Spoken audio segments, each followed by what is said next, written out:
A Toyota acredita que cada boa conversa conta para ir mais além, tal como cada inovação, cada iniciativa e cada serviço. É por isso que hoje a Toyota lhe traz este podcast. Conheça as histórias que inspiram a ir mais além em toyota.pt. Na Terra dos Cacos, podcast sobre temas africanos do Jornal Público.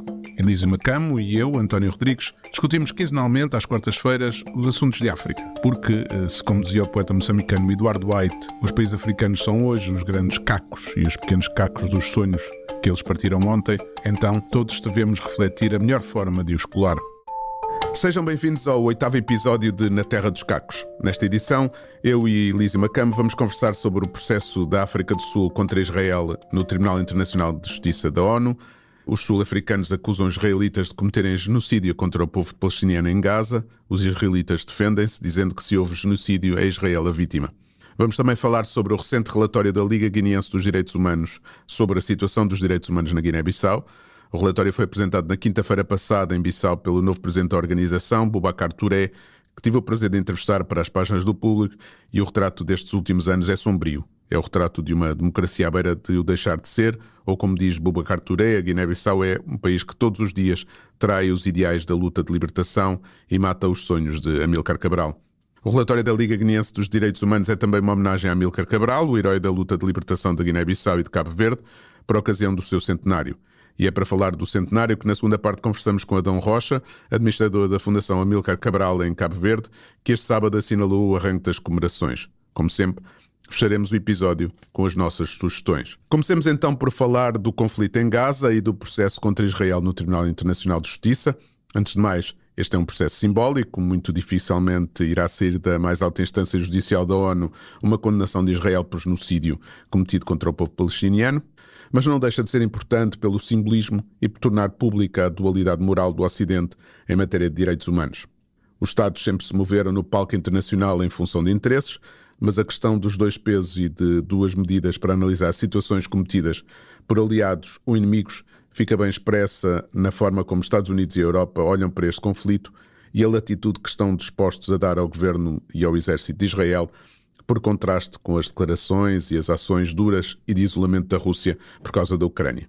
É certo que a Rússia invadiu a Ucrânia a 24 de fevereiro de 2022 e Israel foi atacada pelo Hamas a 7 de outubro de 2023. Até porque se virmos bem, aliás não é até, Israel está a invadir a Palestina desde 1948 e acentuadamente nos últimos anos, sem que o Ocidente fizesse nada para controlar o regime de apartheid que Israel ia impondo aos palestinianos nos territórios cada vez mais ocupados. E parece-me que é isso mesmo que a África do Sul quer fazer com este processo. Mostrar que há uma grande diferença entre a realidade que nos contam no Ocidente e a realidade que se passa no terreno, na Palestina. Bem como a diferença entre a posição política dos governos ocidentais em relação a este conflito e a posição maioritária das suas opiniões públicas. O professor pensa deste processo? Eu acho a introdução que acaba de fazer muito interessante, porque ela levanta questões que estão no centro, digamos assim, daquilo que a ação sul-africana representa, deve representar e deve suscitar como debate. E há algumas questões que me parece importante destrinçar desde logo. Eu acho que a primeira questão é que o compromisso da África do Sul com este assunto reflete um pouco a própria história política com o regime do apartheid, faz com que eles sejam muito sensíveis ao que se passa em Israel. E não há como a gente duvidar da genuinidade, digamos assim, do compromisso sul-africano com este assunto. Mas eu acho que, de qualquer maneira, temos também que refletir sobre a própria oportunidade desta intervenção sul-africana, sob o pano de fundo de como a África do Sul tem reagido em relação a outros assuntos igualmente importantes. O António falou, por exemplo, da agressão russa à Ucrânia. Então, nós estamos a falar pura e simplesmente de princípios, né? Nós estamos a falar do tempo que levou uma coisa ou outra, mas do princípio que deve ser questionado, do princípio que deve ser refletido. E a atitude da África do Sul em relação à Rússia não corresponde à sua atitude agora em relação a Israel, sobretudo se nós tomarmos em consideração que o argumento israelita não é diferente do argumento russo. Trata-se de proteger a sua própria segurança portanto, Israel arroga-se o direito de pôr em causa a soberania de outros povos, inclusivamente de cometer atrocidades em defesa da sua segurança. E a África do Sul, que eu saiba, nunca foi firme na sua condenação daquilo que a Rússia fez na Ucrânia. Portanto, não se trata de fazer uma espécie de ataque à pessoa, de ad hominem aqui, dizer que, bom, já que vocês não condenaram a Rússia, vocês não têm autoridade moral para condenar Israel. Mas trata-se realmente de perguntar até que ponto é que o compromisso da África do Sul é com princípios e não simplesmente com preferências ideológicas e preferências momentâneas que a África do Sul tem agora. E talvez possa referir também ao fato de que o governo sul-africano nunca foi firme em relação à prevenção da xenofobia na África do Sul, de que têm sido vítimas africanos, portanto, moçambicanos, zimbabueanos, congoleses, nigerianos, somalis e por aí fora. E suscita alguma inquietação, alguma perplexidade que haja tanto compromisso, tanto afinco com a questão da Palestina, da parte de um governo que não tem mostrado o mesmo nível de interesse em relação a uma questão que é muito mais imediata e que também envolve pessoas oriundas de países que desempenharam um papel muito importante para a própria libertação da África do Sul, consentiram vários sacrifícios para que a África do Sul fosse liberta, portanto, do apartheid. Então, António, o que eu estou a querer dizer aqui é que eu noto uma certa tendência nas nossas discussões para colocar princípios à disposição sempre que nós quisermos proteger as nossas preferências. E isso não me parece uma boa maneira de pensar os desafios políticos. E é isto que, em minha opinião, e sei que estou a ser polêmico ao dizer isto, coloca uma espécie de nódoa naquilo que a África do Sul está a fazer. Eu acho que também aquilo que eu acho em relação a este assunto e que eu acho em relação a este jogo de interesses da política internacional é que eu acho que esta dualidade demasiado acentuada e ao mesmo tempo também uma dualidade em relação às próprias opiniões públicas dos países nas democracias ocidentais faz com que contribui para que descredibilizar ainda mais as democracias. Ou seja, essa ideia do princípio moral é claro que foi sempre uma ideia vendida para o Ocidente como essa ideia da superioridade moral em relação aos outros Estados e, portanto, é sempre questionável, mas, de alguma forma, se cada ação se contraria essa ideia de superioridade moral, como é que se pode continuar a dizer aos países que têm regimes autoritários, aos países que têm ditaduras, libertem-se porque a democracia é que é bom para a vida dos povos. Eu acho que esse aqui é um problema, ou seja, as democracias estão-se a descredibilizar a si próprias cada vez que agem em função de interesses que acabam por ser interesses mais económicos e geopolíticos do que propriamente interesses de valores morais e de princípios. Sim, António. Sim. Eu vou dizer duas coisas em reação a isso. Ainda bem que o António diz isso, porque eu acho que é mesmo sobre isso que nós estamos a falar, o que nós devíamos estar a falar. A primeira coisa é que o fato de um país, o fato de uma sociedade reclamar certos princípios morais como sendo orientadores da ação, como sendo bons para serem observados por toda a gente, não implica necessariamente que na sua própria ação vai sempre respeitar esses princípios. Mas isso não faz dos princípios coisa inválida. Isso reforça ainda mais esses princípios, isso faz com que os princípios sejam ainda mais importantes.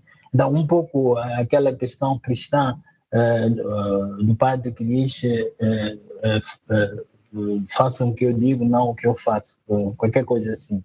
Então, os princípios são valores universais e nós temos que ter a coragem de reconhecer esses princípios como sendo exatamente isso e que, portanto, são suscetíveis de serem violados por qualquer pessoa, mesmo pelos países que os proclamam, mesmo pelos países que se identificam, ou que dizem identificar-se profundamente com eles.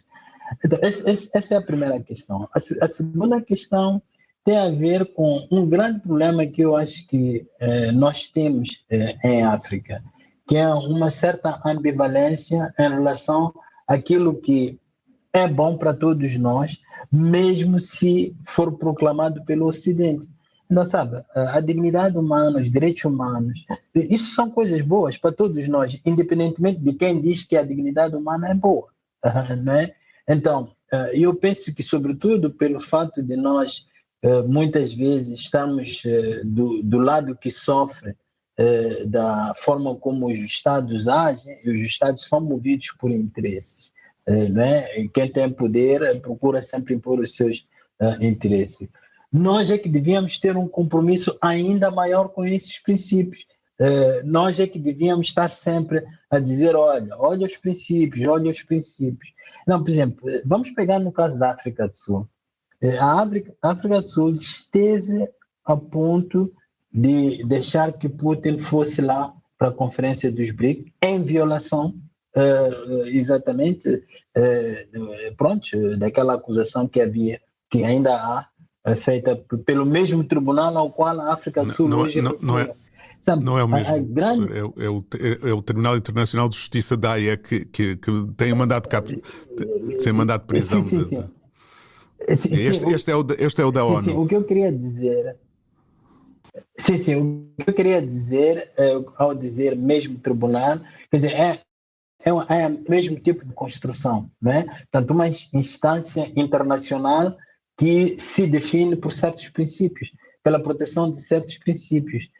Então, eu não posso dizer que uma instituição que se define por certos princípios, ao fazer uma determinada coisa, não vale, e só vale aquela instituição que é do meu gosto, ou que faz as coisas, o que eu posso utilizar para as minhas próprias intenções. Quer dizer, o que acontece aí é praticamente a repetição daquilo que nós acusamos o Ocidente de estar a fazer. E esse é o meu grande problema. Quer dizer, nós temos a oportunidade, como países que viveram a opressão, que viveram a exploração, a humilhação, nós temos a oportunidade de reclamar esse espaço moral e de insistir que todos os países observem os princípios que são garantidos por essas instituições, independentemente da sua natureza. Então, para mim, a questão está exatamente aí, que não faz sentido para mim que o mesmo país que põe em causa a acusação que é feita por uma instituição internacional a um indivíduo que é suspeito de ter assim, princípios internacionais, que esse país vira as costas a isso, dê pouca importância a isso, mas quando é do seu interesse já não tem nenhum problema em recorrer a essas instâncias internacionais.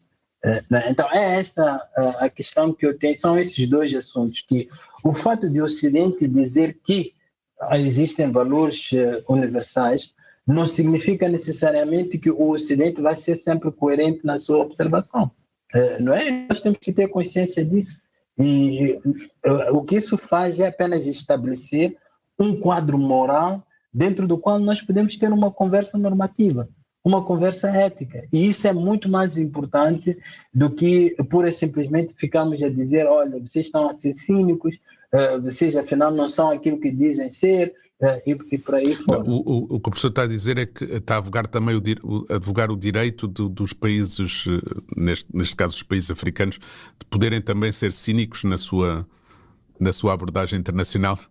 Não, estou a dizer que nós... Eu estou a dizer que não, nós não devíamos fazer isso, que nós devíamos armar esse espaço moral que é criado pelo fato de o Ocidente proclamar esses valores. Quer dizer, a partir do momento em que o Ocidente proclama esses valores, ele cria um espaço dentro do qual nós podemos interpelar o Ocidente. Né? E a realização desses princípios, o reconhecimento da importância desses princípios não depende da forma coerente como o Ocidente os observa. É só isso aí. Os princípios são válidos independentemente do comportamento de quem os proclamou. Né? E só se nós chegássemos à conclusão de que, por exemplo, se nós disséssemos assim, o genocídio não é uma má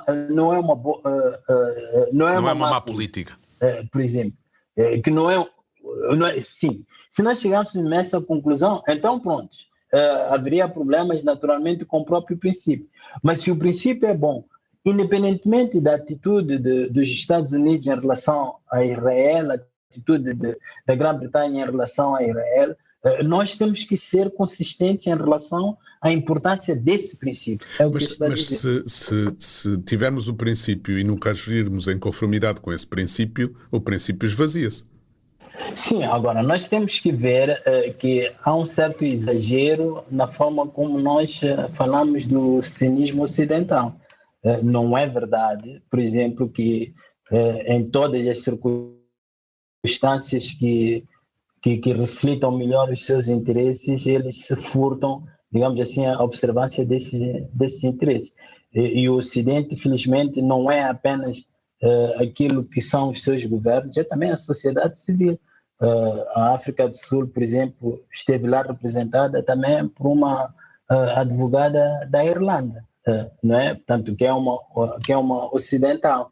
Há vários grupos na Europa que se opõem à política dos seus governos em relação a Israel. E sabe, nós estamos a fazer esta conversa evitando também falar da natureza bastante complexa do problema de Israel e da Palestina. Não me parece que esse problema seja de fácil exposição. Quer dizer, não é tipo preto e branco, não é? Israelitas maus e palestinos bons. É uma situação extremamente complexa, em que nenhuma das partes se sai bem nessa história, né? Sim, não há essa forma de dizer as coisas aqui, uns bons, outros maus. Isso é para outros campeonatos. Acabamos aqui esta discussão deste segundo tema, deste primeiro tema. Passemos então ao segundo tema, o relatório da Liga Guineense de Direitos Humanos sobre a situação de direitos humanos na Guiné-Bissau de 2020 a 2022. E como eu sou o pessimista deste podcast, e pessimista em relação à Guiné-Bissau ainda mais, prefiro que não seja o meu pessimismo a marcar esta reflexão e perguntar-lhe, professor, se encontra alguma perspectiva de otimismo perante o cenário exposto neste relatório. Sim, encontro. Encontro a partir do próprio título do relatório, né? Eu acho o título espetacular, porque ele diz resistir ao autoritarismo, reviver Cabral. E isso é muito importante e corresponde muito ao que eu tenho estado sempre a dizer sobre a Guiné-Bissau, sobre a maturidade política da Guiné-Bissau. Sabe, são poucas as ocasiões em que africanos, pensadores africanos, ativistas africanos colocam o dedo na ferida como este relatório fez. Sabe, o relatório fala do autoritarismo e essa é uma palavra que a gente utiliza pouco na descrição dos nossos problemas, sobretudo também porque há sempre aquela tendência de procurar outros culpados pelos nossos problemas. Então, o relatório faz uma coisa excelente, que é dizer, olha, há um problema de cultura política na Guiné-Bissau E esse problema de cultura política, enquanto não for resolvido, nós não vamos poder ser capazes de proteger os direitos humanos, portanto, proteger esse valor. Depois faz uma outra coisa que é ainda mais importante. Quando diz reviver Cabral, o que está a dizer é que, olha, Guiné-Bissau constituiu-se como resultado de um projeto, de um sonho, se quisermos, o sonho do respeito pela dignidade humana. Portanto, nós estamos a falhar em relação a esse sonho. Portanto, esse projeto continua inacabado.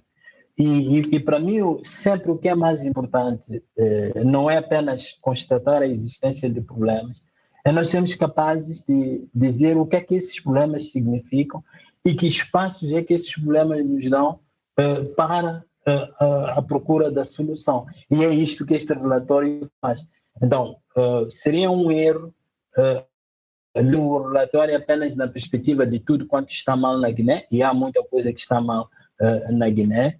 E eu penso que é muito mais importante olhar para este ponto de situação, que me parece realmente excelente na forma como eles fazem a síntese dos desafios que a Guiné-Bissau enfrenta. Eles estão a dizer há um problema de cultura política, e esse problema não é apenas guineense em África. Nós temos esse problema praticamente em todos os países em África, com algumas exceções, talvez, por exemplo, Cabo Verde está muito menos afetado por este tipo de cultura política. E está a dizer que, olha, nós somos nação porque nós herdamos um sonho, e nós temos que realizar esse sonho. Existe uma figura que representa esse sonho.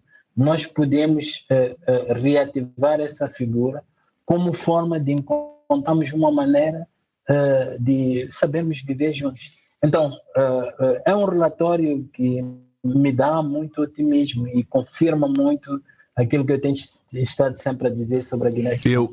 Eu agora também, eu vou querer ser otimista também. Era uma provocação minha a pergunta, mas não, eu acho que sobretudo há um ativismo forte e há um ativismo a sério na Guiné-Bissau. Acho que há um ativismo que pensa a sociedade, e acho que este relatório também é um reflexo disso. Acho que ele aponta, e acho que é mais um alerta, um aviso para a classe política e no seu todo na Guiné-Bissau. Apesar de isto coincidir com o mandato de Umar Sissoko Embaló, que tem muita culpa nesta deriva autoritária e nesta erosão das instituições democráticas no país, é certo, mas aquilo que, por exemplo, o Boubacar Touré, que é o novo presidente da Liga Guineense dos Direitos Humanos e que tomou posse a semana passada, mas foi vice-presidente durante 16 anos, é um ativista de longa data. O que ele me disse foi: temos sempre essa tendência de dizer que a culpa é do presidente. A culpa foi do presidente Nino Vieira, a culpa foi do presidente José Mário Vaz, a culpa foi de Kumbaya Lá, e agora a culpa é de Umar Sissoko Embaló. E eu acho que essa atribuição de culpa permite desculpabilizar todos os outros atores políticos que contribuem para a situação. E que eu acho que o que nos aponta este documento é isso mesmo, ou seja, é preciso mudar essa mentalidade dos atores políticos guineenses para que hajam em função do bem comum e não em função dos seus interesses egoístas que levam as coisas a chegar a este ponto. Ou seja, as instituições, por exemplo, quando o presidente Umar Sissoko Embaló conseguiu dissolver a Assembleia da primeira vez, ele fez aliciando deputados do PAIGC que saíram do PAIGC para apoiar o Umar Sissoko Embaló. Ou seja, este jogo de compra política, se os atores políticos aceitam esse jogo e põem os seus interesses à frente dos interesses gerais da população, tem estas consequências. E depois não se pode gritar vem aí o lobo quando todos eles estão vestidos de lobo, não é? Quer dizer, todos eles são lobo neste caso. Mas eu acho que que é um alerta forte. Eu acho que é um alerta forte e que fala numa regressão espantosa no que concerne às conquistas de domínio das liberdades fundamentais. E ainda a semana passada o Ministério do Interior da Guiné-Bissau proibiu as manifestações. Não há um estado de emergência declarado, não há um estado de segurança, não há nada, e portanto, quer dizer, estamos aqui a condicionar as liberdades, tal como o Presidente demitiu um governo que foi eleito e dissolveu uma Assembleia que foi eleita, alegando uma tentativa de golpe de Estado que, antes mesmo de ser concluído o processo para se saber se foi ou não um golpe de Estado. Eu acho que tudo isto resulta porque a classe política guineense não tem feito o seu trabalho. E o PAIGC também tem culpa,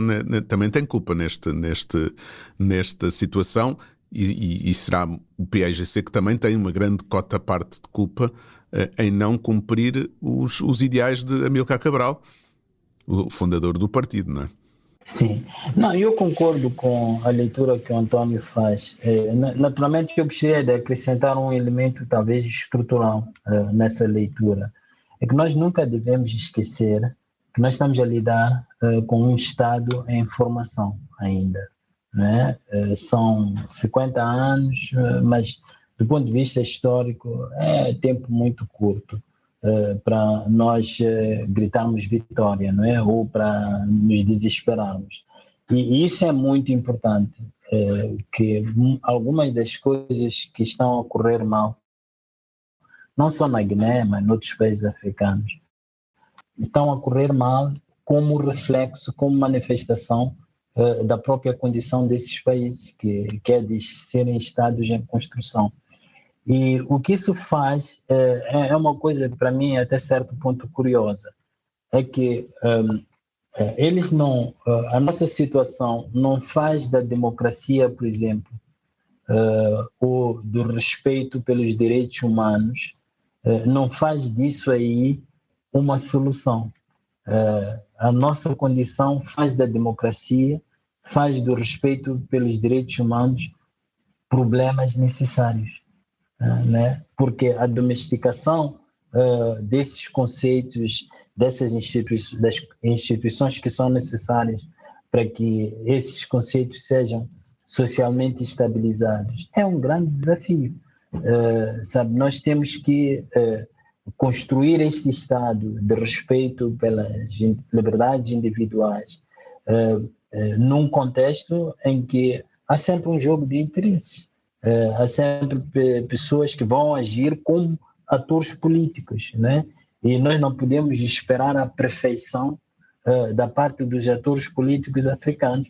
Pensamos que, bom, já que existe o problema da democracia, existe o problema do respeito pelos direitos humanos em África, só políticos perfeitos é que podem governar esses países. Os nossos países vão ser sempre governados por políticos imperfeitos, da mesma forma que Portugal é governado por políticos imperfeitos, da mesma forma que os Estados Unidos são governados por políticos imperfeitos. E é isso que faz com que a democracia seja um problema necessário e não uma solução. E talvez o nosso grande erro é esse aí, é de pensar que basta a gente proclamar a democracia, pronto, tudo o resto vai acontecer. E não é assim. Não é uma solução milagrosa. Não é assim. Não é. E então esta é um pouco, esta é um pouco a nossa condição, né? Que é uma condição muito difícil. E pronto, nós temos que talvez criar esses espaços de reflexão crítica que mostrem esses problemas aqui que até certo ponto ultrapassam os indivíduos, né? Nem sempre o que corre mal é resultado, não sei, da má intenção ou da falta de vontade dos atores políticos. É porque os atores políticos são pessoas, são políticos, como qualquer outro político no mundo. E pronto, é claro, nós temos a vantagem de termos uma grande consciência de que não podemos dar estas liberdades por adquirido, né?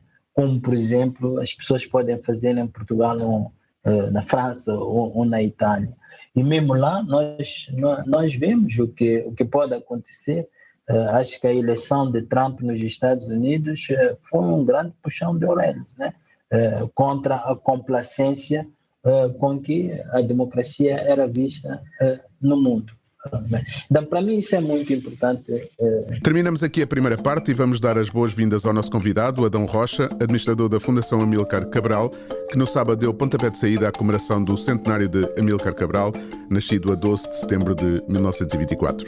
Fale-nos um pouco de como vão ser assinalados estes 100 anos de Amílcar Cabral. Obrigado por essa oportunidade de falar um pouco do centenário de Amílcar Cabral. Efetivamente, nós começamos há já algum tempo, pelo menos há um ano, a comemorar o centenário de Amílcar Cabral. Porque para nós o centenário de Amílcar Cabral é um momento que não se restringe à data do seu nascimento.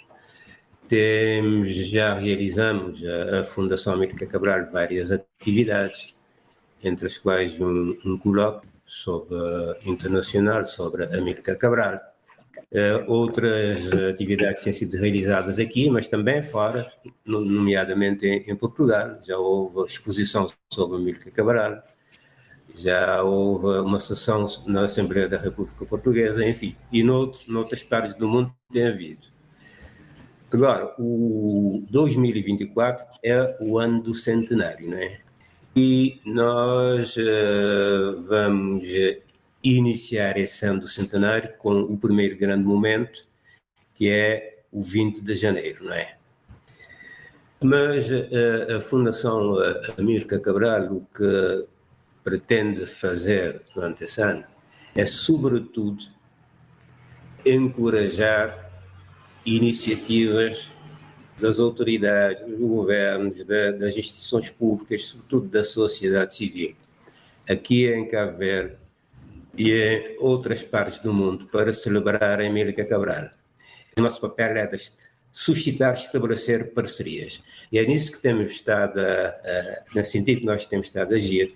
E, para além da nossa própria programação, já existem muitas iniciativas anunciadas, realizadas e anunciadas para 2024, que cobre um leque muito variado de domínios, porque o que nós pretendemos é que cada um explore a faceta da Amílcar Cabral que achar mais pertinente, que traga novos olhares sobre a Amílcar Cabral, novas abordagens, pequenas coisas um pouco maiores, coisas grandes, outras coisas.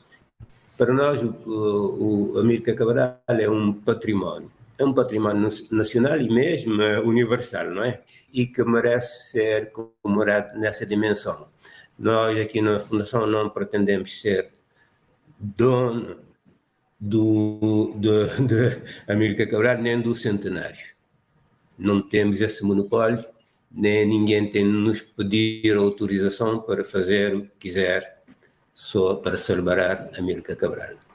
Que importância tem hoje o pensamento e a figura de Amílcar Cabral na sociedade cabo-verdiana? Dentro da sociedade, no geral, há um grande conhecimento da figura de Amílcar Cabral. É a figura mais consensual em Cabo Verde, de longe. Pode-se dizer também que Amílcar Cabral é o mais conhecido também. Aqui em Cabo Verde, se você falar com qualquer criança, se ele diz Amílcar Cabral, ele sabe, a sua maneira, quem é Amílcar Cabral, e dá-te uma explicação, a maneira de criança, e assim por diante. Outra coisa, ali considero que estamos atrasados até em relação ao resto do mundo. Falta ainda aprofundar esse conhecimento, mas isso exige um envolvimento das academias, das universidades, dos pensadores, etc., para que explore melhor o pensamento da Amílcar Cabral aqui em Cabo Verde, não obstante diversas atividades nesse sentido que a Fundação vem promovendo ao longo dos tempos. Também nós temos aqui na Fundação feita a edição das obras da Amílcar Cabral, já fizemos várias, e estamos a estimular novas edições novamente e também traduções para o inglês, para o francês, para permitir um acesso mais universal. Mas voltando a Cabo Verde, portanto, é um pouco essa dicotomia. Cabral é o super-herói, não é? Mas o pensamento, as pessoas têm alguma ideia do que é Amílcar, do que ele representa para a independência de Cabo Verde, do que ele lutou para a independência, isso é mais ou menos líquido, claro. Aprofundar o pensamento mais profundo de Cabral, aí há claramente um déficit. Cabral é uma daquelas figuras que é sempre reinventada de acordo com o tempo, o contexto político, os desafios políticos que as sociedades que evocam o seu nome, evocam a sua figura, enfrentam. E o que eu gostava de perguntar é até que ponto é que existe uma necessidade de reinterpretar Cabral para que ele seja uma resposta para os desafios que Cabo Verde está a enfrentar, mas também para os desafios que a Guiné-Bissau está a representar. De que Cabral é que os dois países precisam neste momento? Quando se aprofunda o pensamento da Amílcar Cabral e o que tem sido feito, sobretudo por pensadores e universidades estrangeiras, das numerosas obras, trabalhos que foram publicados a volta do pensamento da Amílcar Cabral, há uma conclusão que sobressai. É que o pensamento da Amílcar Cabral ainda tem atualidade e ainda pode contribuir para ajudar na resolução até de problemas que Cabo Verde, Guiné-Bissau, particularmente a África, enfrenta, não é? Quando pensamos a Amílcar Cabral, que era um homem de paz, um diplomata, um pensador de consenso, etc., e confrontamos isso, por exemplo, com a situação que se vive em vários países africanos de instabilidade, vemos que o pensamento de Cabral podia ser um elemento de conglomeração, orientador, se inspirarmos no pensamento de Cabral, acho que muitas coisas não teriam acontecido, as coisas seriam.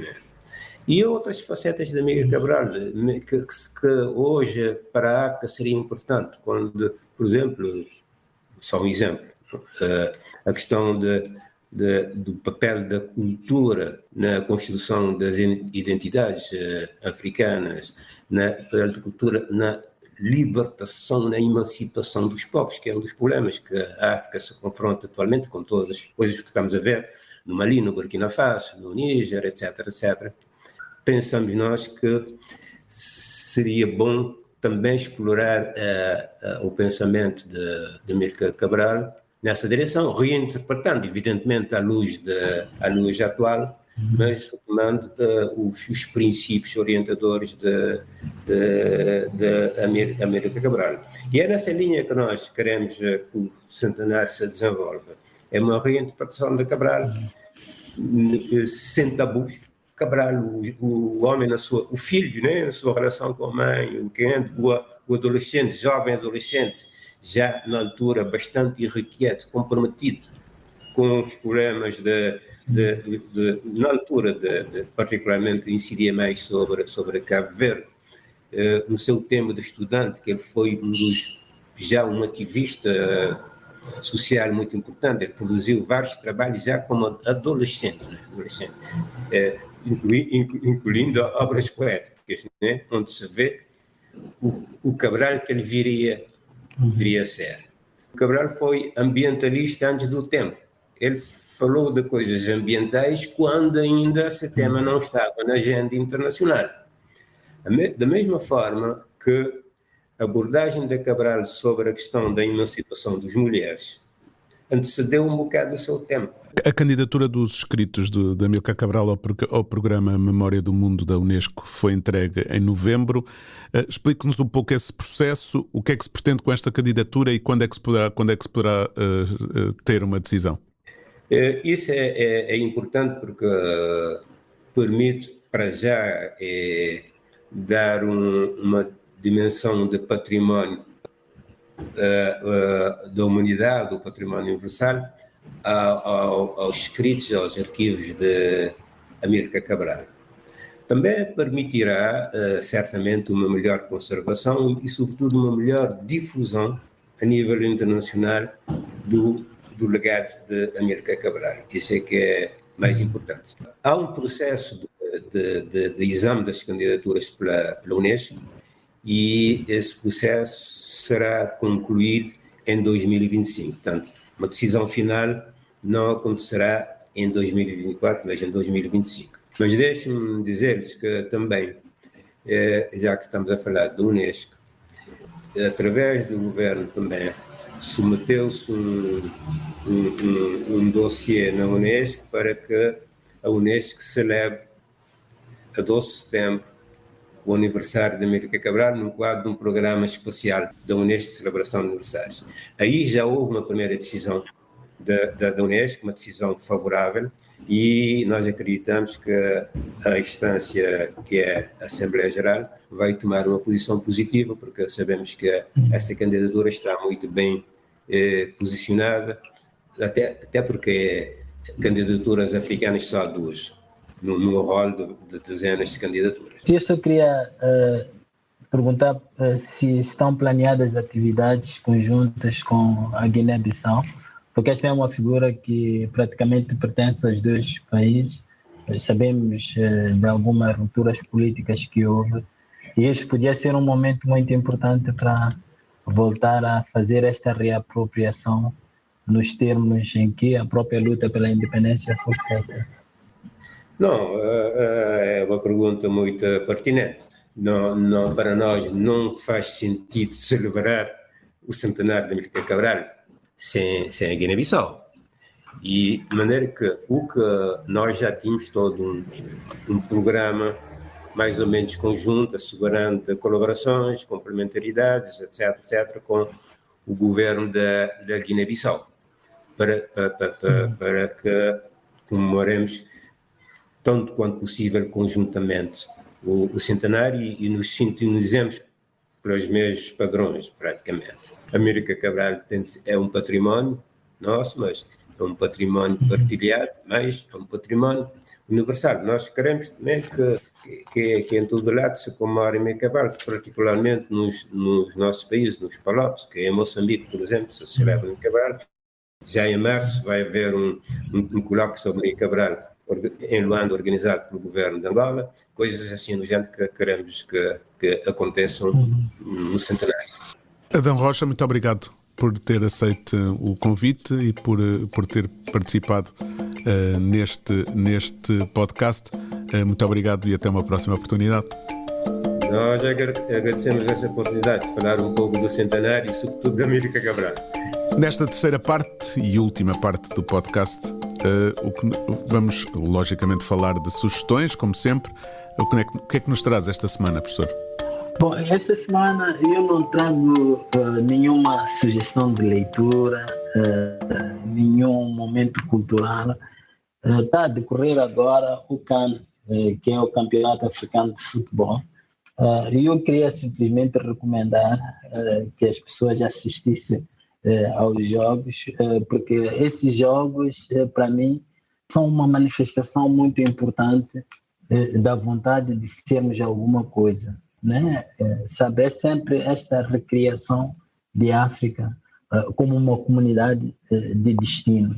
E depois tem também uma outra vantagem, é que eles nos proporcionam espaços dentro dos quais podemos ser rivais sem sermos inimigos. Podemos ser adversários sem sermos inimigos.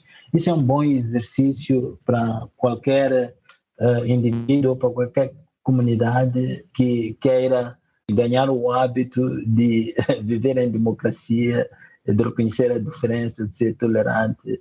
É verdade que no momento em que nós estamos a gravar este podcast, Moçambique acaba de ser humilhado por Cabo Verde, e eu não me sinto muito com vontade de ver Cabo Verde simplesmente como um adversário. Neste momento estou a odiar Cabo Verde com muita paixão. Mas pronto. Mas é um sentimento que vai passar rapidamente. Espero. Eu da minha parte vou manter a tradição e vou falar de livros. Vou falar de 2 livros recentemente editados que ajudam a compreender o universo da escritora Jaimília Pereira de Almeida. O primeiro é da sua própria autoria, chama-se O que é ser uma escritora negra hoje, de acordo comigo. Um pequeno livrinho que junta o ensaio manifesto que dá nome ao livro, uma conversa com a poeta e tradutora brasileira Stephanie Borges e uma conferência apresentada na New York University, onde ela atualmente dá aulas. O segundo livro tem por título Jaimília Pereira de Almeida, Tecelando Mundos Presentes e Passados, e é, como o próprio título dá a indicar, um estudo sobre a obra da escritora portuguesa de ascendência africana. Coordenado por Sheila Khan e por Sandra Souza, com prefácio de Inocência Mata, foi editado pela Universidade do Minho e tem edição em PDF gratuita que pode ser conseguida ou no Google Play ou no site da Universidade do Minho. Acho que a de Jaimília eu estou a ler o pequeno ensaio, o pequeno livro com que tem o ensaio e a entrevista. Já li o ensaio, já li a entrevista. Eu gosto muito da Jaimília, acho que é uma voz importante da língua portuguesa, e recomendo vivamente estes dois livros. O primeiro sim, o segundo ainda só fiz o download, ainda não o li. Mas é interessante, é o primeiro estudo feito em relação a uma escritora portuguesa de ascendência africana, e portanto vale a pena espreitar. Chegamos ao fim de mais um episódio deste podcast. Obrigado por estarem desse lado. Elísio, continuação de boa estadia em Moçambique, apesar e a boa recuperação desse golpe futebolístico, e até ao próximo podcast. Um abraço. O público fica no ouvido.